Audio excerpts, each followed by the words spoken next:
Rachel, this is Let Me in the Library. And I'm back. I feel like vlogging all of a sudden, and it's happening. I feel like I always vlog every time I have a trip coming up, and so you're in luck, I have a trip coming up. I'm going to Colorado tomorrow for about a week, and then I'll be going to Arizona for about a week, and then I'm going back home. So I figured that'd be a good time to just vlog and see what's going on in my life, and hopefully release this within a reasonable amount of time. I have not updated people in like a super duper long time, but a lot of my life has changed. I recently got promoted, so I'm very busy at work in like more of a management position, and I think that the amount that I read has really changed. The frequency with which I have been reading is just declining. It's just not happening.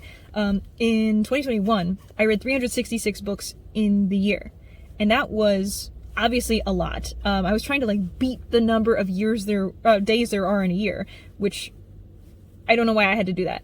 Last year, I think I read like 150 something books. This year, I don't know. I don't even know that I'm going to set a goal at all, because I don't necessarily feel like it's super important for me to track that type of stuff. Like I do like to like track what I'm doing on Goodreads and stuff, but I don't really feel like holding myself to a certain metric is as useful.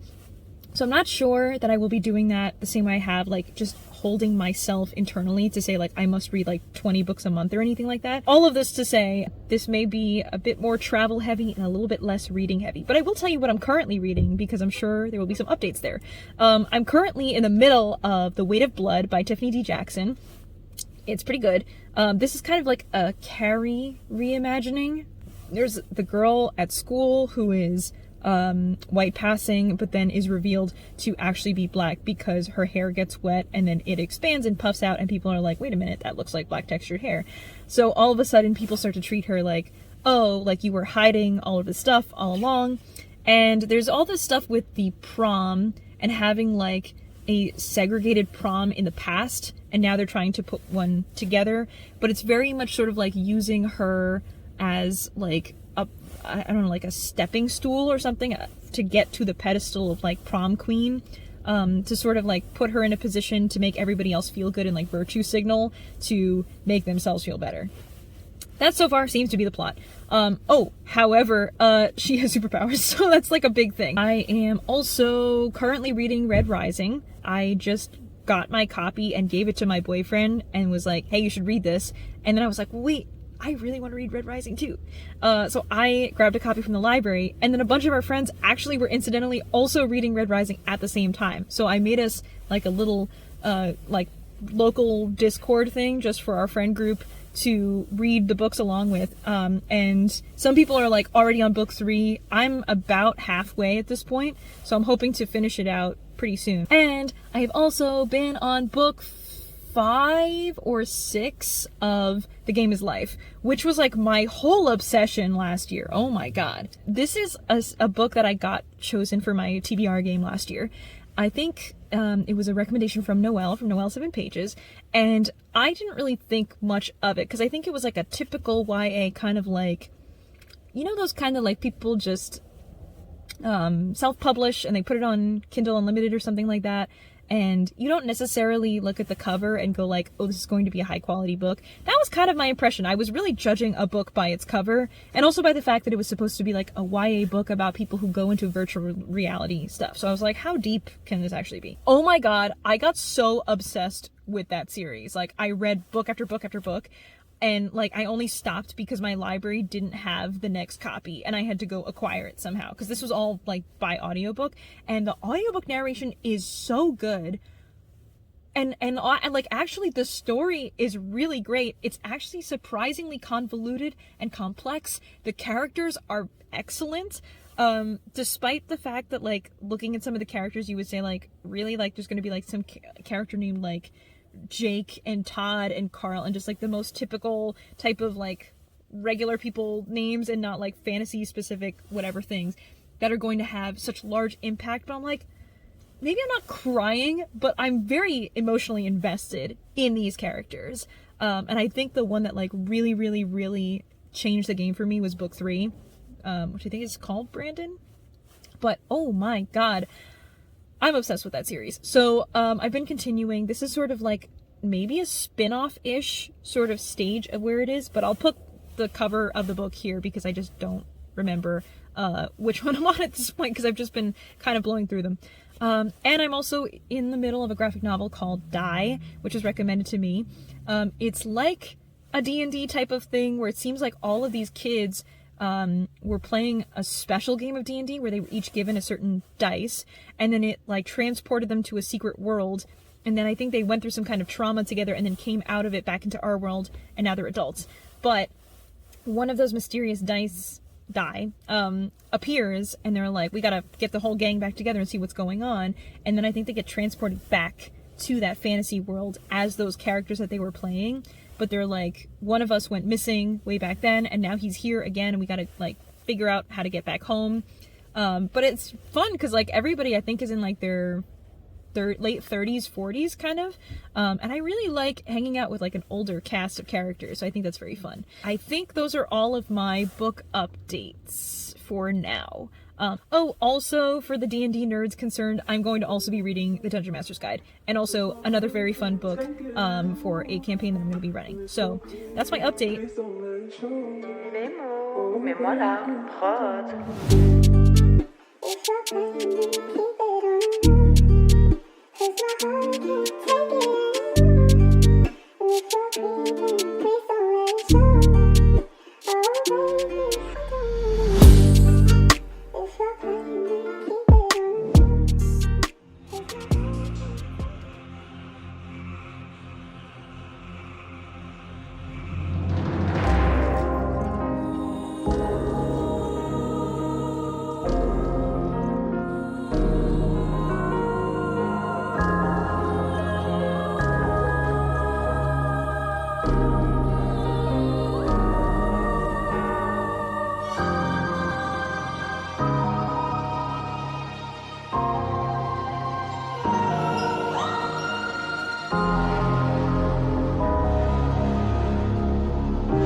updated at all on this trip, so let me do that. First of all, the thing I'm reading is Red Rising, which is really good. I've always been a big Red Rising fan, and I'm excited to be reading it alongside other people, but generally we haven't really been buddy reading and updating each other, so it's mostly me just reading the book, but I'm really enjoying it, and it's very, very good. I've been mostly listening by audio, which I don't think I did the first time that I read this book. I feel like I'm probably around here. Like, I'm definitely at least 80% of the way, and oh man, this book's really good. It has very big, like, Game of Thrones vibes in the best way, in a positive way. I do also hear and agree with some of the criticisms about the way the main character speaks. I also know some people literally are talking about how he speaks in terms of the audiobook, because it is narrated by a guy with a pretty strong Irish accent, but I actually really like his accent, and I think it's really fun. People usually just criticize it because the main character is supposed to be like 15, and the guy narrating the book definitely doesn't sound like a 15-year-old, but I also wouldn't really want to hear what I would picture a 15-year-old to sound like narrating the types of things that are happening in this book. But I think it's really good. Also, I think if you've never read it, I would recommend that you don't read the back of the book. Just dive into the first couple chapters, because there are a few major spoilers that are given away that I think help to make the book a little bit better. And I also think the writing in the book is kind of almost like poetic in a way. Like, certain moments that happen are written in such a impactful way. Like, you can really see, like the same way they would deliver the line in Game of Thrones that would make you go like, oh my god, like that is really how you feel reading this book. It's very good. I'm really excited to finish it, so I'm probably gonna finish it tonight. I also wanted to talk to you about my trip. So I've been here for work, so I haven't had much to like show you per se. The work is going well. It's mostly me here to like train my team and work with everyone, which is really, really going very successfully. I recently got promoted to be a director in my company, so there's been a lot of chaos, and I'm very busy all the time trying to manage and juggle all these clients, and we're getting a lot more clients too, so I made sure that my team got trained, and that's why we're all here in Colorado, which is exciting. But while I was in Colorado, I was like, all work and no play makes me not happy, so I'm going to Convergence Station.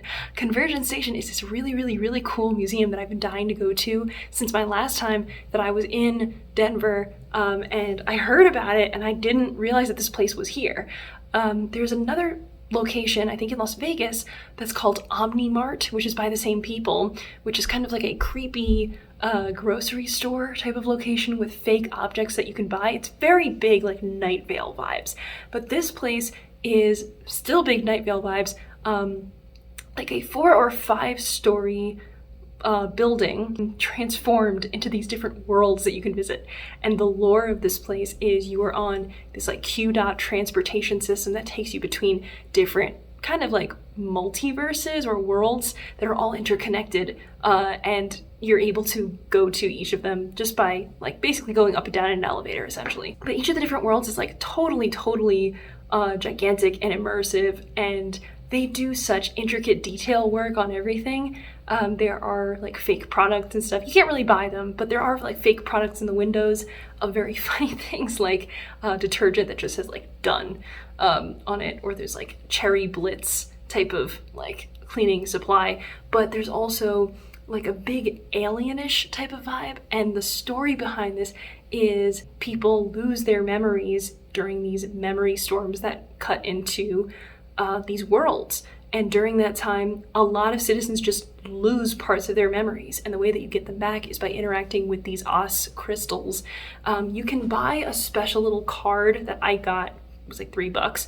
And you scan it at some stations and it recovers some of the memories of the citizens. And so eventually if you collect enough memories, they'll get, kind of placed together. And so 3 of these memories will create enough of a core memory that you can watch something. So it'll be like the video of this person's memory.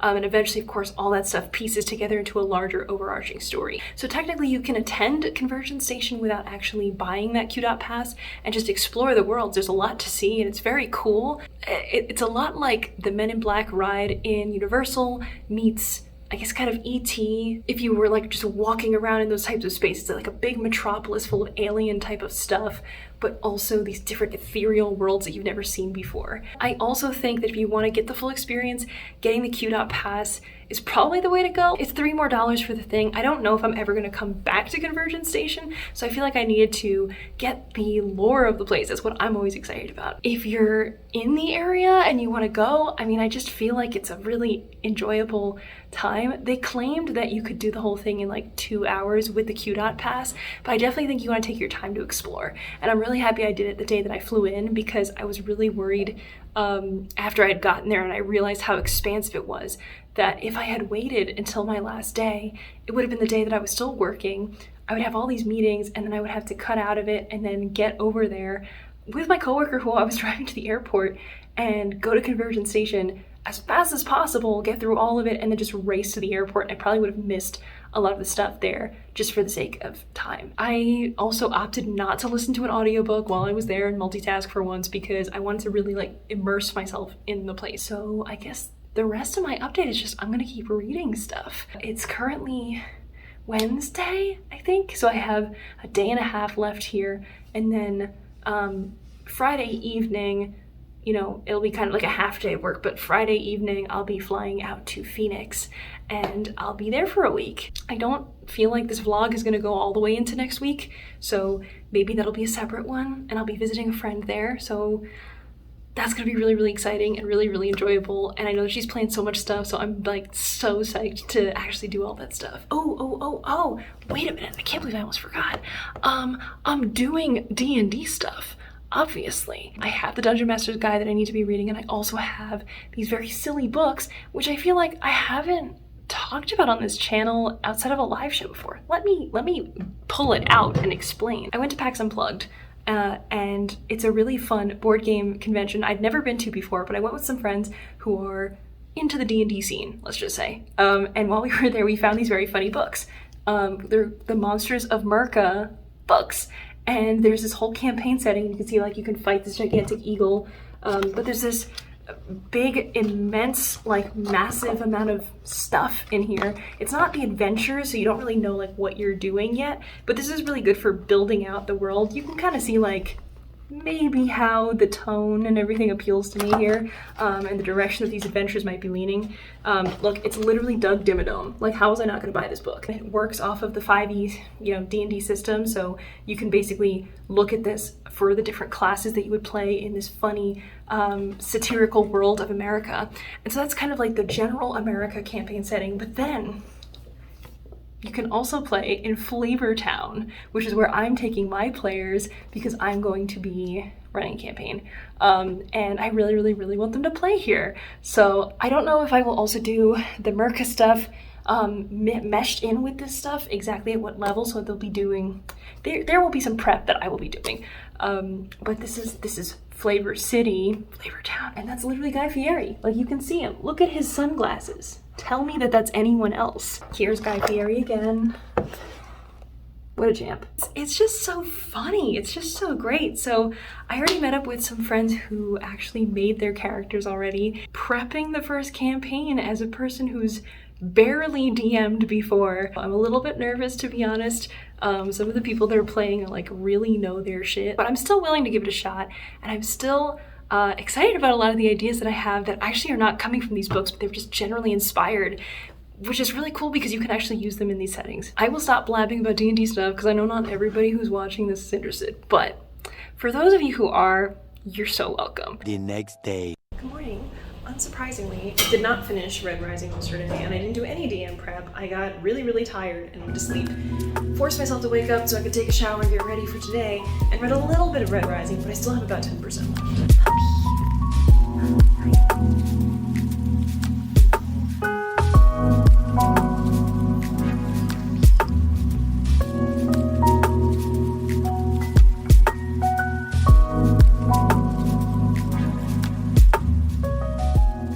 Really abrupt ending of the last clip because I got to the lobby and I was afraid that all my coworkers would be there and I would expose that this channel exists.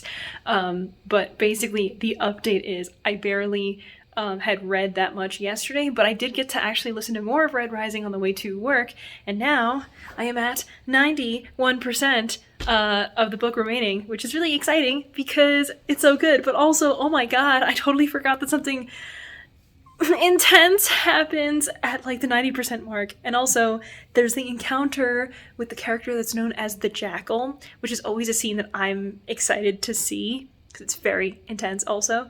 And I thought it happened way early in the book, but actually it happens much closer to the ending. And wow, wow, wow. It's a good scene. And also,